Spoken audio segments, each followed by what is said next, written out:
Jadi sekarang tinggal menunggu waktu saja teman-teman, Martin Paes berseragam Timnas Indonesia. Dan memang inilah kabar baik yang kita tunggu-tunggu. Walaupun tentu kita juga ragu apakah Martin Paes akan bisa membela Timnas Indonesia. Tapi seperti yang pernah saya jelaskan di konten sebelumnya tentang Martin Paes, bahwa kita sabar saja dan mengikuti proses yang sedang berjalan. Dan kita percaya hanya kepada satu sumber. Siapakah sumber tersebut? Yaitu tentu saja Ketua Umum PSSI Pak Erick Thohir. Karena di eranya Pak Erick Thohir ini kita tahu begitu banyak perubahan yang telah dia lakukan dan yang sedang coba dia lakukan. Jadi saya pikir pada saat memang Ketua Umum kita adalah sosok yang memang punya pengalaman di sepak bola, tentu dia paham lah bagaimana caranya untuk bisa memajukan liga dan tentunya timnas kita walaupun secara bertahap. Kan gak ada yang instan ya di dunia ini ya teman-teman ya. Jadi memang harus secara perlahan-lahan.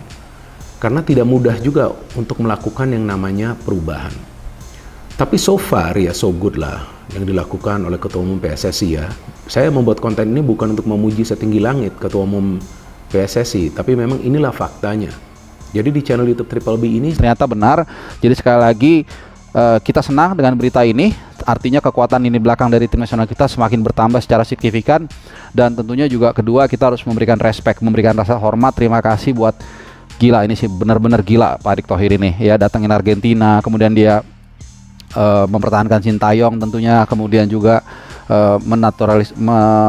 menaturalisasi beberapa pemain grade A yang tentunya ini membutuhkan jaringan dan integritas ya. Kalau orang mereka datang ya sorry ya, kalau bukan siapa-siapa orang nggak akan percaya, tapi sosok Erick Thohir memang luar biasa sebagai magnet. Dan terakhir dia menunjukkan sentuhan midasnya ya, dengan ya walaupun nggak akan diungkapkan ya dia melobi FIFA, tapi ternyata berhasil. Dan gue pernah memberikan sebuah contoh kasus sebenarnya ya, Nedim Batsremi yang mirip banget, tapi mereka gagal di sidang FIFA sampai harus tarung di sidang CAS, dan itu membutuhkan biaya yang lebih banyak, waktu yang lebih lama, lebih letih, pikiran dan tenaga, walaupun akhirnya berhasil. Tapi ini di FIFA langsung berhasil, jadi luar biasa. Jadi memang inilah yang gue bilang tadi adalah salah satu kado terindah buat Hari Kemerdekaan Indonesia yang ke-79.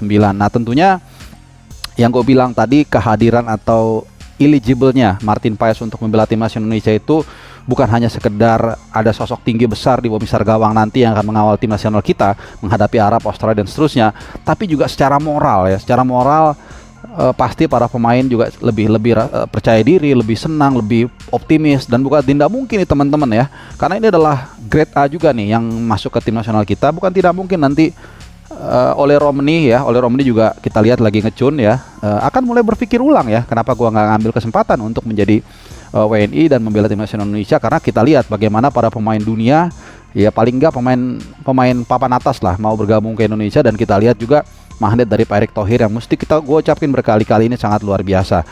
Dan ini menjadi kabar yang bagus karena STY bersama dengan seluruh stafnya itu datang dan akan mempersiapkan timnas Garuda kita untuk menghadapi putaran ketiga Piala Dunia zona Asia. Kita berada di grup C bersama dengan Arab Saudi, Australia, Jepang, ada Bahrain dan Cina, dan kita akan memulai laga perdana di Stadion King Abdullah Sport City di Jeddah.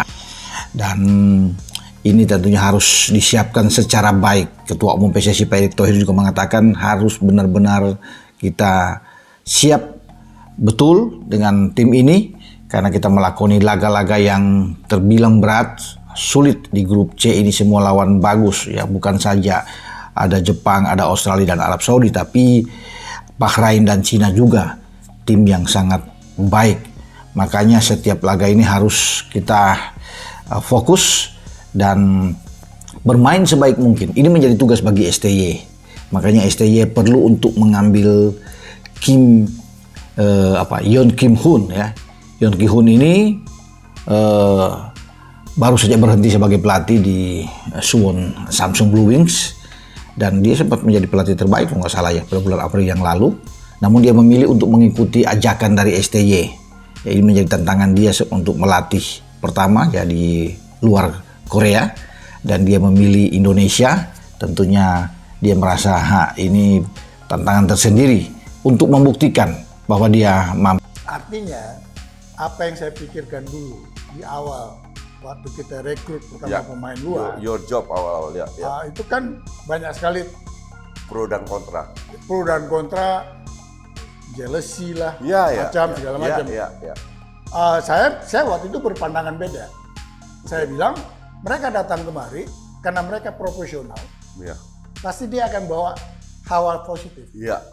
Mengajarkan. Betul. Paling tidak saya lihat pada saat itu pertama kali Jordi join. Iya. Ada pertandingan setelah dia main di Jakarta, dia terbang ke satu negara. Di pesawat dia buka laptop, lihat pertandingan yang kemarin. Oke. Saya bilang itu sisi positif yang jarang dilakukan oleh pemain kita selama ini.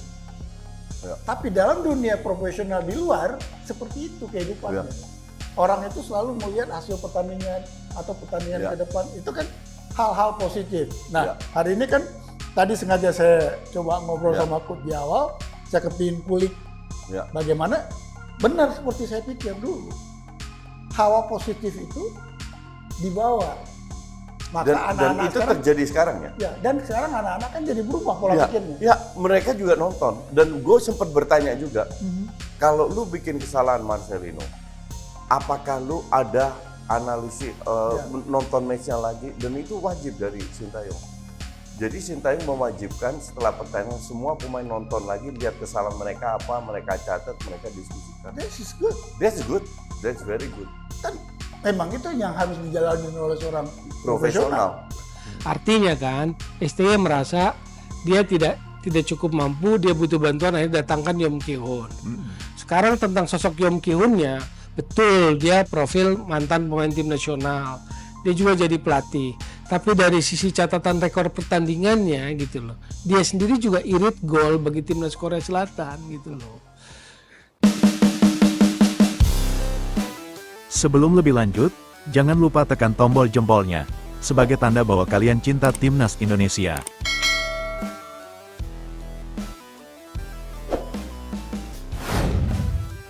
Komentar media Vietnam soal Maarten Paes sudah bisa bela Timnas Indonesia. Media Vietnam juga menyoroti kabar Maarten Paes yang sudah bisa membela Timnas Indonesia. Kabar baik bagi Timnas Indonesia tersiar pada Minggu, tanggal 18 Agustus tahun 2024, Maarten Paes resmi bisa membela Timnas Indonesia usai menangi kasus di Pengadilan Arbitrase Olahraga CAS. Maarten Paes sebelumnya belum eligible membela Timnas Indonesia karena tercatat sudah membela Timnas U21 Belanda pada usia 22 tahun. Namun laga tersebut ternyata adalah laga tunda karena COVID-19 sehingga Maarten Paes bisa tercatat masih berusia 21 tahun saat membela Timnas U21 Belanda. Hal ini yang membuat PSSI akhirnya memenangi sidang di CAS. Pada akhirnya Maarten Paes eligible untuk bisa membela Timnas Indonesia. Kami percaya bahwa Maarten Paes akan membawa dampak positif bagi tim dan membantu Timnas Indonesia meraih prestasi lebih baik, kata Erick Thohir dilansir bolasport.com dari laman resmi PSSI. Keputusan ini menunjukkan komitmen PSSI dalam mencari bakat-bakat terbaik untuk membangun masa depan sepak bola Indonesia, tambahnya. Paling dekat, Maarten Paes sudah bisa dipanggil dan bermain saat Timnas Indonesia berlaga di kualifikasi Piala Dunia 2026 putaran ketiga, September tahun 2024 mendatang. Timnas Indonesia akan melawan Arab Saudi dan Australia. Pemberitaan Maarten Paes sudah bisa membela Timnas Indonesia itu juga sampai ke Vietnam. Sejumlah media Vietnam turut memberitakan kabar ini. The Tao Van Hoa mengabarkan resminya Maarten Paes menjadi kabar baik untuk Timnas Indonesia yang berlaga di kualifikasi Piala Dunia 2026 putaran ketiga. FIFA mengabulkan permintaan izin untuk kiper Belanda. Maarten Paes bermain untuk Timnas Indonesia di kualifikasi Piala Dunia 2026 putaran ketiga, tulis The Tao Van Hoa. Kiper setinggi 191 cm sudah bisa bermain untuk Timnas Indonesia, September mendatang, tambahnya. Sementara itu, tim The Tao menyinggung Maarten Paes yang melengkapi skuad Timnas Indonesia yang penuh dengan naturalisasi. Memang selama ini belum ada kiper naturalisasi yang didatangkan Timnas Indonesia, sementara sudah ada pemain naturalisasi di setiap pemain outfield. Dia Paes melengkapi puzzle yang hilang dalam All-Star Squad naturalisasi Timnas Indonesia, tulis tim The Tao. Yang akan berkompetisi untuk memperebutkan tiket Piala Dunia 2026 nanti, tambahnya. Maarten Paes sendiri sudah tidak sabar ingin segera membela timnas Indonesia. Saya merasa senang berbincang dengan kalian, ucap Paes dalam Instagram timnas Indonesia. Saya rasa ingin datang ke sana secepatnya, bermain secepatnya untuk tim nasional. Dan saya sangat bersyukur memiliki kesempatan ini dan bermain untuk Garuda. Saya tidak sabar untuk bertemu dengan kalian langsung. Kita ciptakan kenangan indah bersama. Manyala abangku, imbuhnya. Berita selanjutnya, Maarten Paes bisa bela timnas Indonesia, pengamat puji kinerja PSSI Erick Thohir. Pengamat sepak bola Akmal Marhali menyampaikan apresiasi mendalam terhadap upaya dan dedikasi Ketua Umum PSSI, Erick Thohir dalam memajukan sepak bola tanah air. Pujian itu dia ucapkan setelah PSSI sukses memastikan pemain keturunan Maarten Paes bisa membela timnas Indonesia. Kerja keras Erick Thohir, walaupun dalam diam, tanpa gembar-gembor, telah membuahkan hasil yang sangat menggembirakan, ungkap Akmal Marhali dalam keterangannya. Bisa kita lihat bagaimana masyarakat sangat mendesak agar Maarten Paes segera bergabung dengan timnas, dan hari ini, tuntutan tersebut telah dibuktikan oleh Erick. Kehadiran Maarten Paes menyempurnakan puzzle timnas untuk mengarungi babak ketiga kualifikasi Piala Dunia 2026. Ini langkah progresif yang dilakukan Ketua Umum PSSI untuk membangun timnas yang tangguh dalam visi besarnya transformasi sepak bola Indonesia menuju era prestasi, lanjutnya. Maarten Paes, yang telah menarik perhatian banyak pencinta sepak bola, diakui sebagai salah satu kiper berbakat yang dapat membawa harapan baru bagi timnas Indonesia. Keputusan untuk menaturalisasi Maarten dinilai sebagai hasil dari strategi Erick untuk memperkuat komposisi tim dengan talenta dari diaspora. Akmal menilai bahwa langkah Erick dalam memperkuat timnas dengan talenta seperti Maarten adalah bagian dari visi jangka panjang untuk menciptakan sepak bola Indonesia yang lebih kompetitif di tingkat internasional. Penting untuk terus menggali potensi anak-anak muda di luar negeri dan memberi ruang bagi mereka untuk berkontribusi bagi bangsa, jelasnya. Akmal Marhali mengajak seluruh pecinta sepak bola dan masyarakat Indonesia untuk memberikan dukungan penuh kepada tim nasional. Selain itu juga semua langkah yang diambil PSSI untuk perkuat tim nasional. Mari kita bersatu untuk mendukung perjalanan timnas kita dan semoga keberhasilan ini menjadi awal dari banyak prestasi yang akan datang, tutupnya. Welcome home Maarten Paes. Akhirnya setelah berbulan-bulan, lebih tepatnya 3 bulan 3 minggu, ya kita menunggu kepastian Maarten Paes, maju mundur, ada yang beritanya macam-macam.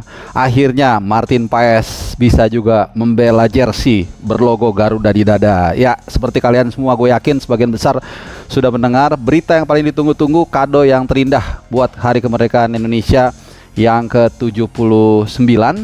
Maarten Paes akhirnya disahkan dalam tanda kutip oleh FIFA, ya artinya dibolehkan oleh FIFA untuk membela atau pindah federasi menjadi PSSI dari KNVB, yang artinya Maarten Paes akan atau boleh membela timnas Indonesia, dan kita harap prosesnya akan cepat, dan gua rasa sekarang masih ada waktu sekitar 2,5 minggu.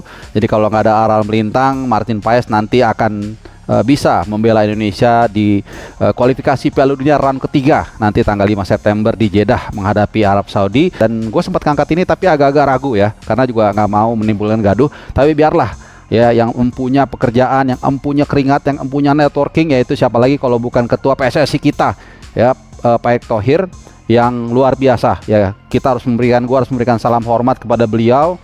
Mungkin dia adalah satu dari sekian, dari sedikit banyak orang Indonesia yang benar-benar jarang bicara, nggak gembar-gembor, tapi justru kerja dalam senyap, dan kita lihat hasilnya sangat luar biasa. Dan kasusnya ini kan juga ya? Iya, langsung. Inilah hebatnya Erick Thohir. Ketemu aja. Sebenarnya ini gue udah lama denger, gue nggak ungkapkan. Jadi mereka nggak lewat FIFA. Kan kalau lu lewat AFC ditolak ke FIFA, ditolak baru lu kas. Banding ya. Ini Erick Thohir langsung ke kas.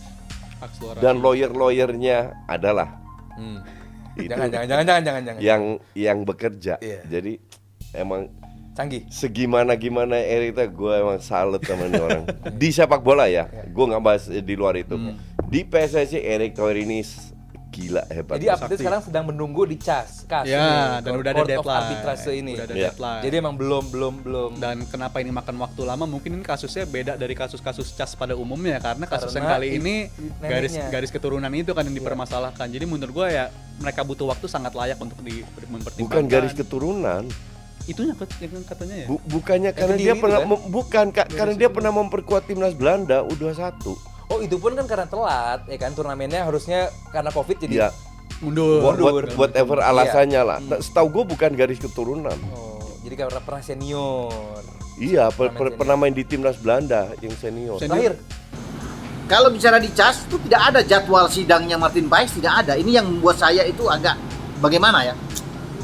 Karena sidang di CAS itu baru akan mulai itu tanggal 28. Kalau dilihat dari jadwal, schedule mereka, ada persidangan soal termasuk dengan klub Argentina nih, Huracan. Itu tanggal 28 Agustus yang akan datang. Padahal tanggal 15 ada sidang, Pak. Atau mungkin sidangnya ini di FIFA, ya. Tidak dibawa ke CAS dulu.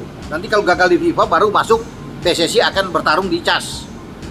Jadi ini di internal FIFA untuk bisa melihat ini sehingga tidak perlu harus ke CAS, diselesaikan aja di FIFA.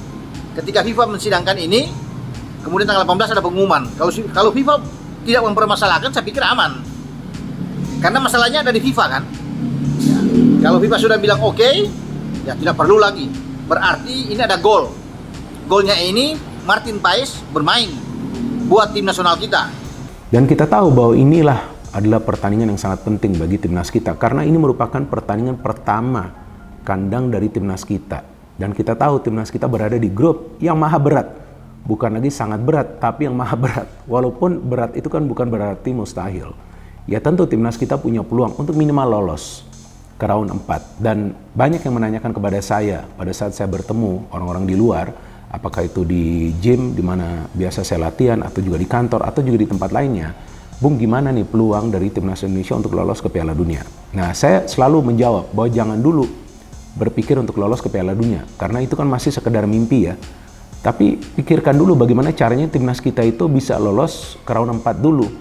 Nah, kalau saya menghitung persentase dari timnas kita untuk saat ini, timnas kita tuh punya peluang 30% untuk lolos ke round 4. Nah, nanti kalau sudah lolos ke round 4, kita lihat lagi lawan-lawannya tuh siapa saja. Baru nanti kita bisa memperhitungkan persentase. Kenapa saya katakan 30%? Ya karena kita juga harus realistis. Ini lawan-lawan yang akan kita hadapin juga adalah lawan-lawan yang sangat amat kuat. Apalagi first match itu nanti lawan Arab Saudi ya. Gue sampai terakhir waktu ke Belanda kan habis Berlin gue liburan ketemu teman-teman lama. Sampai ada temen gue bilang, Tin lu itu dibayar PSSI. Gue kaget bilang gitu. Kenapa dibayar? Ya karena lu nggak pernah kritik PSSI. Lah, gue bilang semua orang tahu Justin itu kalau kritik, puji-puji. Sekarang apa yang harus gue kritik? When it comes to PSSI dengan timnas, beda dengan PSSI dengan liga. Ada kritikan gue soal 8 pemain dan lain-lain. Tapi soal PSSI dengan timnas, nggak ada yang perlu gue kritik. Jalannya sudah benar, pengurus PSSI benar, tim pelatih benar, pemainnya benar. Memang kualitas kita segitunya. Jadi apa yang harus gue kritik gitu? Ya benar maksudnya. Ya kita nggak mungkin membuat sesuatu mencari kesalahan orang. Iya, betul. It's just not itu fair. yang that why I respect you. Karena kalau bagus harus dibilang. Sesimpel itu. Sebelum lebih lanjut, jangan lupa tekan tombol jempolnya sebagai tanda bahwa kalian cinta timnas Indonesia.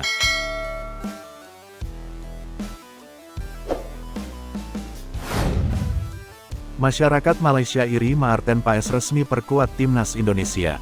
Masyarakat Malaysia iri Martin Paes resmi perkuat timnas Indonesia. Sebab, mereka merasa pemain-pemain keturunan atau naturalisasinya masih grade C. Ketua Umum PSSI, Erick Thohir, memberi kabar baik terkait rampungnya kasus Martin Paes di CAS Pengadilan Arbitrase Olahraga. Kiper FC Dallas itu akhirnya diizinkan FIFA memperkuat timnas Indonesia. Tentunya kehadiran Paes akan menambah kekuatan skuad Garuda jelang babak ketiga kualifikasi Piala Dunia 2026 zona Asia. Pengalamannya merumput di Eropa dan Amerika Serikat tentu akan sangat berguna. Hadirnya Paes membuat penggemar sepak bola Indonesia bersukacita. Sebab, kekuatan di lini belakang akan bertambah dan Hernando Ari Sutaryadi serta kolega bisa menyerap ilmu darinya. Akan tetapi, hadirnya Paes juga ditanggapi oleh masyarakat Malaysia. Mereka iri sebab timnas Indonesia tambah kuat sedangkan Harimau Malaya masih saja memakai pemain-pemain grade C. Kuat Indonesia, sementara kami masih pakai pemain grade C, cuit warganet di akun @hasik_Zulkifli, mengomentari kabar dari @tisimbol di media sosial X. Jika dibandingkan, timnas Indonesia memang belakangan memakai pemain-pemain keturunan hasil naturalisasi. Namun, mereka merumput di Eropa atau luar negeri kendati bukan pada kasta teratas. Sebaliknya, hampir sebagian besar pemain naturalisasi atau keturunan di skuad timnas Malaysia bermain di liga lokal. Hal itu bisa terlihat dari kekuatan negeri jiran pada Piala Asia 2023. Tentu saja kabar soal Paes itu bikin warganet Malaysia iri. Sebab, kiper berusia 26 tahun itu bermain di MLS Liga Amerika Serikat, salah satu kompetisi papan atas di benua Amerika. Itu tadi masyarakat Malaysia iri Martin Paes resmi perkuat timnas Indonesia. Semoga artikel ini berguna untuk pembaca sekalian. Berita selanjutnya, Mauro Zelstra akui sudah kirim semua berkas ke PSSI, tinggal terbang ke Indonesia. Mauro Zelstra akui sudah kirim semua berkas ke PSSI. Alhasil, pemain keturunan Indonesia itu tinggal terbang ke tanah air untuk merampungkan proses naturalisasinya. Kabar proses naturalisasi Mauro Zelstra ini terungkap di channel YouTube Yusa Nugraha. Dalam sebuah video, Yusa Nugraha menjelaskan bahwa dirinya menghubungi Mauro Zelstra untuk menanyakan lebih jauh soal rumor dirinya bakal dinaturalisasi untuk membela timnas Indonesia. Mauro Zelstra pun memberi kabar baik bahwa dirinya mengaku sudah mengirim berkas yang diperlukan untuk menjalani proses naturalisasi. Kini, striker berusia 19 tahun itu tengah menunggu kabar kapan dirinya bisa terbang ke Indonesia untuk merampungkan proses naturalisasi itu. Aku tanya gimana prosesnya, proses buat timnas Indonesia, atau masih belum? Dia kemarin jawabnya seperti ini, sekarang masih tunggu kapan bisa ke Indonesia, jadi aku berharap secepatnya, ujar pemilik channel YouTube Yusa Nugraha di akun resminya soal wawancaranya dengan Mauro Zelstra. Terus aku reply dia kan, aku bilang, kamu sudah proses semua berkas-berkas bro. Aku juga berharap bisa cepat, lanjut Yusa Nugraha. Dia, Mauro Zelstra, jawab, aku sudah kirim semua berkas, jadi aku sekarang tinggal tunggu saja, jelas Yusa Nugraha dalam video yang diunggahnya di YouTube dengan judul The Unroads Breaking. Ini dia yang tajam. Nama Mauro Zelstra memang ramai disorot belakangan ini menyusul munculnya rumor bahwa dirinya akan membela timnas Indonesia. Diketahui, Mauro Zelstra sendiri bermain di posisi striker. Alhasil, kehadirannya bisa jadi solusi untuk mengatasi masalah lini depan timnas Indonesia yang masih kurang tajam saat ini. Mauro Zelstra sendiri kini membela klub Belanda, yakni FC Volendam. Sebelumnya, dia membela NEC Nijmegen U21 pada musim lalu. Statistik striker muda itu pun mentereng.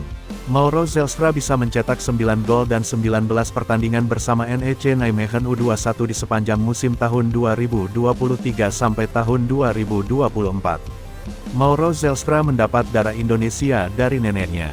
Diketahui, nenek Mauro Zelstra berasal dari Bandung sehingga dirinya memenuhi syarat untuk dinaturalisasi. Kini, menarik menantikan kelanjutan kabar naturalisasi Mauro Zelstra. Akankah dia bisa segera resmi dinaturalisasi untuk membela skuad Garuda? Berita selanjutnya, Sintayong bahagia, 3 pemain timnas Indonesia bikin geger Eropa dan Indonesia semalam. Pelatih timnas Indonesia, Sintayong, hatinya sedang berbunga-bunga saat ini. Sebab, 3 pemainnya di timnas Indonesia berhasil bikin geger Eropa dan Indonesia semalam. Sebanyak 3 pemain timnas Indonesia yang dimaksud adalah Nathan Chuaon, Rafael Struijk dan Elkan Bagot. Rafael Struijk mencatatkan sesuatu yang belum pernah dicetak sebelumnya, yakni 2 minggu beruntun menjadi starter bersama sang klub, ADO Den Haag. Setelah tampil 61 menit melawan VVV Venlo di pekan pembuka Liga 1 Belanda tahun 2024 sampai tahun 2025, Rafael Struijk mentas 81 menit saat ADO Den Haag tandang ke markas FC Dordrecht semalam. Sekarang tinggal bagaimana Rafael Struijk membalas kepercayaan yang diberikan sang pelatih. Berhubung Rafael Struijk adalah seorang penyerang, tugas utamanya adalah mencetak gol. Nama kedua yang bikin geger adalah Nathan Chuaon. Setelah 1 tahun lamanya, Nathan Chuaon akhirnya merasakan debut di Liga 2 Inggris bersama Swansea City. Pesepak bola 22 tahun itu main di menit 88 menggantikan Josh Tymon saat Swansea City menang 3-0 atas Preston North End. Tiap kali Nathan Chuaon bermain, The Swans julukan Swansea City selalu meraih kemenangan musim ini. Sebelumnya, pemain andalan timnas Indonesia ini mentas sebagai starter saat Swansea City menang 3-1 atas Gillingham FC di babak pertama Piala Liga Inggris tahun 2024 sampai tahun 2025 tengah pekan ini. Terakhir ada Elkan Bagot. Untuk pertama kalinya musim ini, Elkan Bagot mentas sebagai starter bersama sang klub anyar, Blackpool FC, di ajang Liga 3 Inggris tahun 2024 sampai tahun 2025. Bermain dalam pola 3-4-3, Elkan Bagot bertugas sebagai bek sentral. Sayangnya, keberadaan bek bertinggi badan 196 cm ini gagal memberikan hasil positif bagi Blackpool FC. Sang klub dihajar tim tamu yang kini memuncaki klasemen sementara Liga 3 Inggris tahun 2024 sampai tahun 2025, Stockport County, dengan skor 0-3. Meski begitu, Elkan Bagot pantang melemah. Masih ada laga-laga ke depan untuk menunjukkan dirinya layak diandalkan Blackpool FC. Jika tampil oke di 6 bulan pertama membela Blackpool FC, Elkan Bagot berpotensi dibawa pulang sang klub, Ipswich Town, yang eksis di Premier League. Semalam, Ipswich Town memulai Premier League tahun 2024 sampai tahun 2025 dengan tumbang 0-2 dari tim kuat Liverpool.